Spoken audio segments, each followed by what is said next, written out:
Halo teman-teman, salam jumpa kembali di Nuska Channel. Terima kasih telah bergabung ke channel saya. Pada kesempatan kali ini saya akan membahas tentang rahasia di balik kekuatan karunia Roh Kudus yang dimiliki oleh agama Kristen. Jadi penjelasan saya kali ini tujuannya untuk teman-teman yang beragama Kristen. Tetapi jika teman-teman yang beragama lain ingin mendengarkannya pun tidak menjadi masalah. Teman-teman boleh mendengarkan sebagai suatu pembelajaran atau sesuatu yang bermanfaat. Mungkin bisa bermanfaat untuk teman-teman yang mendengarkannya. Teman-teman, sesuai dengan pemahaman iman yang sudah saya pahami, ada 5 jenis karunia yang sudah saya tuliskan di dalam buku saya. Saya menuliskan buku saya khusus tentang karunia. Ini salah satu contoh buku saya. Ini bagian edisi yang pertama tentang karunia. Ada juga edisi keduanya, namun saya belum membuatkan contohnya. Saya sudah mencoba mencetak buku-buku saya sebagai contoh. Ada 7 judul buku yang sudah saya cetak sendiri. Jadi buku-buku ini teman-teman mencari di toko tidak ada, karena buku ini adalah cetakan sendiri. Saya mencoba membuatnya agar meneliti kembali tulisan-tulisan saya, karena awalnya saya menulis memakai pulpen di buku biasa. Setelah itu saya mencoba mengetiknya untuk mempelajarinya. Di sini memang tulisan saya masih butuh perbaikannya, yaitu di penempatan tanda titik, koma, tanda baca, dan lain sebagainya yang saya merasa masih kurang, yang harus diperbaiki. Buku saya ini hanya sebagai buku peninggalan. Sebagai buku peninggalan, jika sewaktu-waktu saya meninggal, ada peninggalan tertulis dari saya yang pernah mengalami pertanda ajaib di dalam kehidupan saya, dan saya menulis ini pun karena sesuatu keajaiban, sesuai dengan kesaksian saya di video saya yang lain, bahwa saya mendapatkan kekuatan untuk menulis ini secara ajaib. Namun sebelum saya mendapatkan semua ini, saya melalui berbagai tantangan yang sangat berat. Bahkan sampai yang saat terakhir itu sampai gila, sekitar sampai gila atau kurang menguasai diri, sampai kurang lebih 4 bulan baru bisa mengendalikan diri. Setelah mengendalikan diri itu, Tuhan menunjukkan bahwa kekuatan saya adalah di kekuatan untuk menulis. Jadi kalau saya berbicara seperti ini, pembicaraan saya memang kaku, karena berbicara seperti ini bukan sesuatu kebiasaan saya, atau saya baru pertama kali belajar untuk berbicara melalui video seperti ini. Saya pun belum pernah berbicara di tempat-tempat umum, belum pernah. Baru kali ini saya mencoba belajar untuk berbicara melalui video. Baik teman-teman, kita masuk ke pembahasan saya tentang rahasia di balik kekuatan karunia. Saya di sini sudah menuliskan ada 5 jenis karunia. Yang pertama adalah karunia penglihatan. Karunia penglihatan ini itu kemampuan kita itu fokusnya dari mata. Jadi pada saat kita menutup mata, bayangan mata kita ini akan bekerja sama dengan pikiran dan seluruh organ tubuh kita. Namun kekuatan utamanya itu pada mata. Jadi mata kita ini akan melihat apa yang akan kita lihat sesuai dengan kebutuhan kita. Jadi orang-orang yang punya karunia penglihatan, mereka bisa melihat hal-hal atau pertanda-pertanda pada saat berdoa atau pada saat tertentu yang tidak bisa dilakukan oleh orang lain. Itu adalah tentang karunia penglihatan. Jadi pada saat kita menutup mata, orang yang punya karunia penglihatan, pada saat dia menutup mata itu, pada saat dia menutup mata, pandangan matanya itu tidak seperti orang yang tidak memiliki karunia. Karena jika kita tidak memiliki kemampuan berkarunia tentang penglihatan, karunia penglihatan, itu pada saat kita menutup mata semuanya menjadi gelap, kita tidak melihat apa-apa. Tetapi kalau orang yang memiliki kemampuan karunia penglihatan, ya bayangan matanya itu berbeda. Dia bisa melihat gambar, tulisan, atau berupa apapun yang akan diwujud nyatakan kepada dirinya sendiri atau juga kepada orang lain sesuai dengan kebutuhan.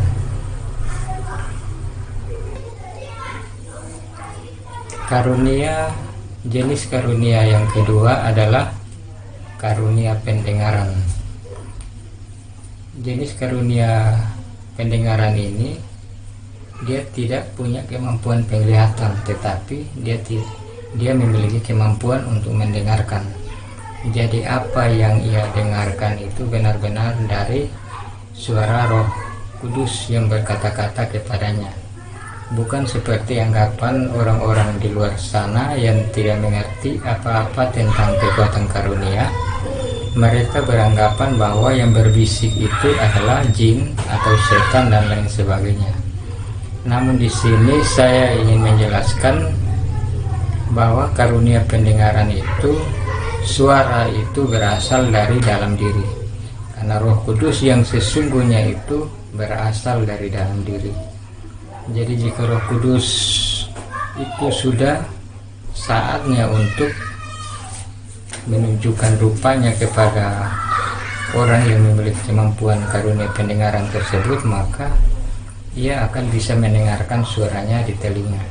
Jadi orang yang memiliki karunia pendengaran, bukan dia mendengarkan suara dari bisikan dari luar tubuhnya, tetapi bisikan dari dalam dirinya sendiri, bisikan dari kekuatan Roh Kudus di dalam dirinya sendiri.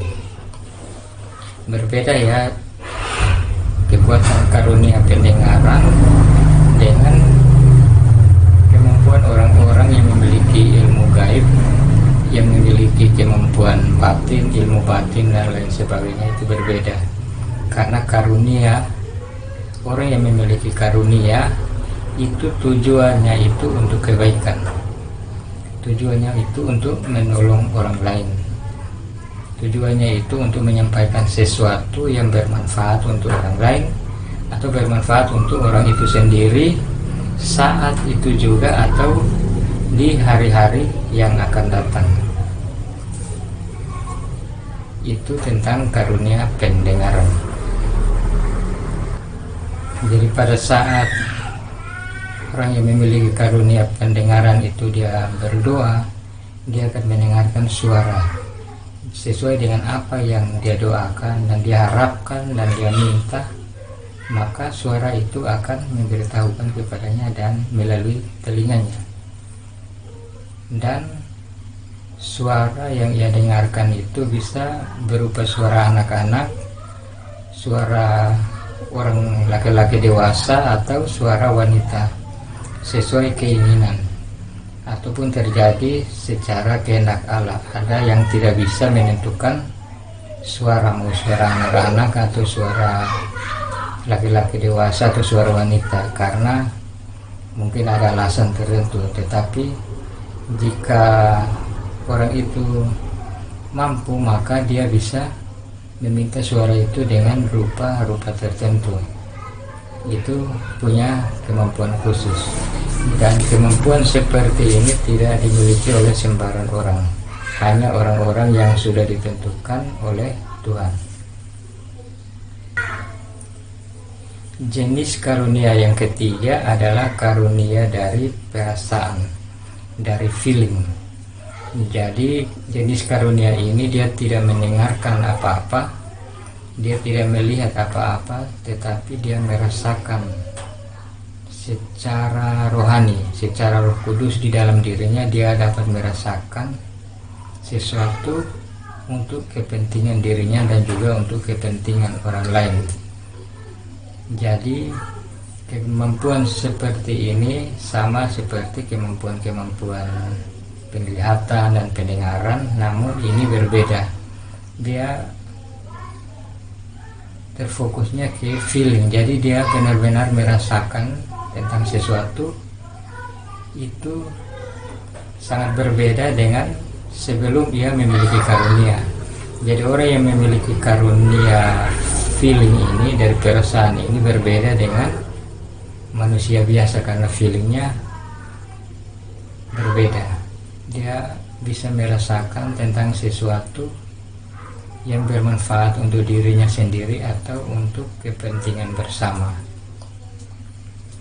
Saya di sini hanya bertugas untuk menjelaskan fungsi, dan saya hanya menjelaskan tentang fungsi dan kemampuan-kemampuan berkarunia seperti ini.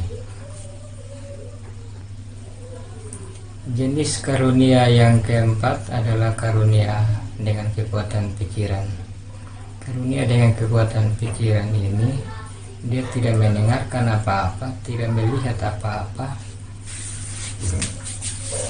atau tidak merasakan seperti karunia-karunia sebelum yang sudah saya sebutkan, namun ia punya kekuatan fokus pikiran.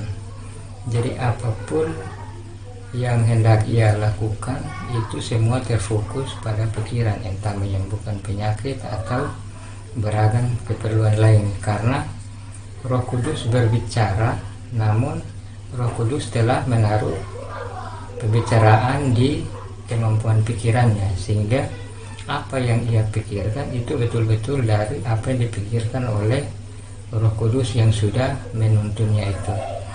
Jadi teman-teman, seperti yang sudah saya jelaskan tadi, bahwa Roh Kudus itu ada di dalam diri, bukan di luar diri.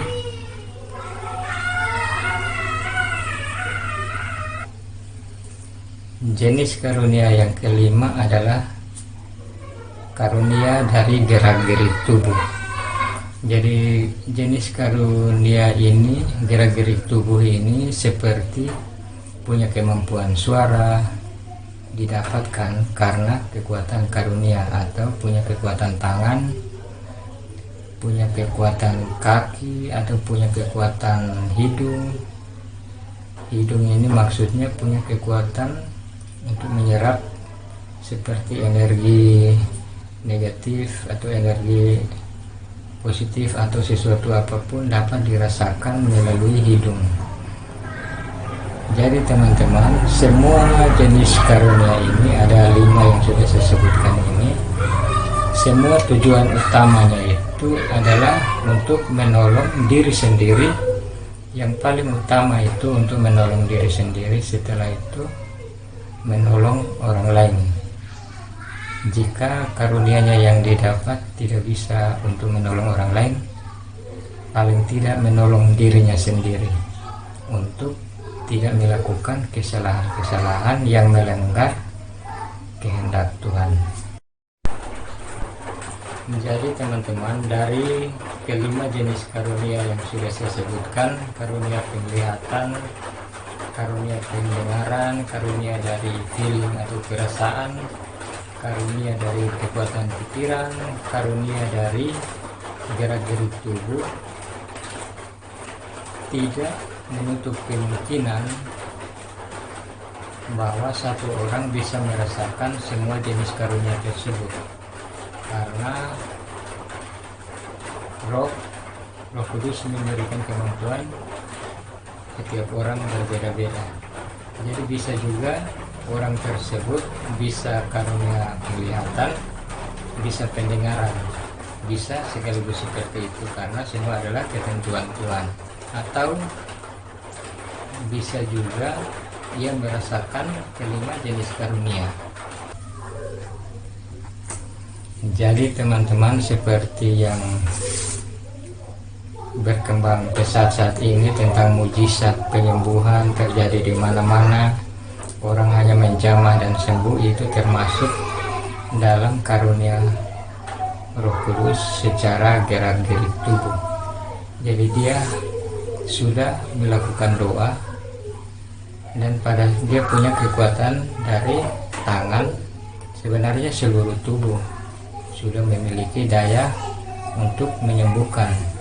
Namun hanya dengan perantaraan tangan dia menjamah atau menghardik atau lain sebagainya, penyakit tersebut bisa hilang dengan seketika. Itu disebut karunia dengan gerak-gerik tubuh. Ini semua adalah penjelasan versi saya. Jadi teman-teman boleh mempelajari dari orang lain dengan versi yang berbeda. Karena penjelasan di sini adalah versi saya sendiri, sesuai dengan pemahaman iman yang sudah saya rasakan. Dari kelima jenis karunia yang sudah saya sebutkan tadi, dari karunia penglihatan, karunia pendengaran, karunia dari perasaan atau feeling, karunia dari kekuatan pikiran, karunia dari gerak-gerik tubuh, semuanya berfungsi untuk diri sendiri dan juga untuk orang lain. Seperti yang tertulis di dalam Alkitab, di dalam pertama Korintus pasal 12 ayat 1 dan seterusnya, yang menjelaskan tentang rupa-rupa karunia. Jadi di dalam Injil Korintus menjelaskan tentang rupa-rupa karunia, tentang karunia roh memberikan kuasa untuk bernubuat, mengadakan mujizat dan lain sebagainya. Namun sebelum melakukan semua itu, tubuh orang yang memiliki karunia akan dibentuk.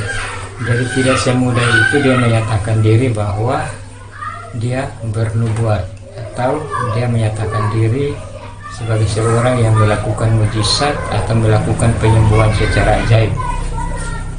Karena orang itu sudah melalui proses yang sangat dahsyat, proses yang sangat menyiksa batin, menyiksa diri, karena mengikut Tuhan Yesus itu bukan hal yang mudah. Sehingga setelah dia melalui proses tahap demi tahap, akhirnya tibalah waktunya untuk dia mulai menyatakan kuasa Tuhan. Dari kelima jenis karunia tadi teman-teman, semua bisa berfungsi untuk penyembuhan atau berfungsi untuk segala kebutuhan kehidupan umat manusia.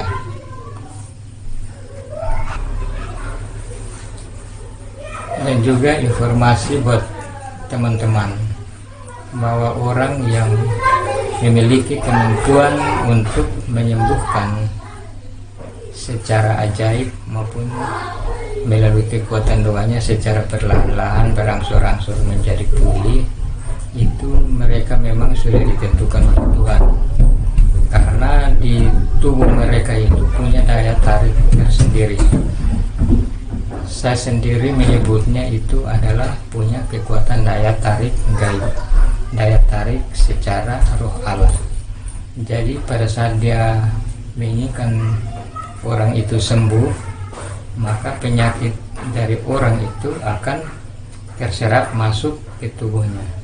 Entah disadari oleh orang tersebut, orang yang memiliki karunia tersebut atau tidak, namun prinsipnya seperti itu. Jadi pada saat dia menjamah atau dia mendoakan, penyakit orang yang ia doakan itu akan seperti terserap masuk ke tubuh orang yang mendoakan itu, karena tubuh orang yang mendoakan itu sudah dibentuk sehingga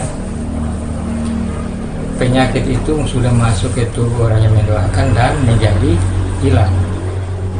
Jadi tubuh orang yang berkarunia ini adalah memiliki daya serap untuk menyerap berbagai penyakit atau energi-energi negatif dan lain sebagainya. Itulah teman-teman, bahwa orang yang memiliki karunia punya kelebihan tersendiri, punya daya tarik gaib, punya daya tarik secara rohani, sehingga pada saat dia mendoakan orang atau menjamah orang, kekuatan penyakit itu akan masuk ke tubuhnya sendiri dan menjadi netral atau menjadi hilang.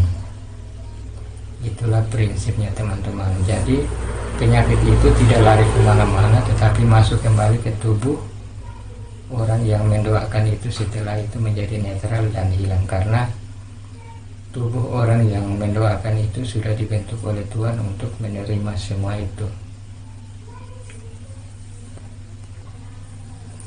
Penjelasan saya ini tentang penyakit yang terserap ini entah disadari atau tidak disadari oleh orang-orang yang memiliki kemampuan berkarunia, namun itulah kenyataannya yang sudah saya ketahui. Terima kasih teman-teman sudah bergabung ke channel ini. Teman-teman yang belum subscribe channel ini, mohon dukungannya dengan cara subscribe, like, dan komentar yang positif. Jika teman-teman punya pertanyaan tentang karunia atau tentang apapun, atau teman-teman punya keluarga yang berkarunia, teman-teman boleh membagikan informasinya melalui kolom komentar. Terima kasih teman-teman, sampai jumpa di kesempatan berikutnya.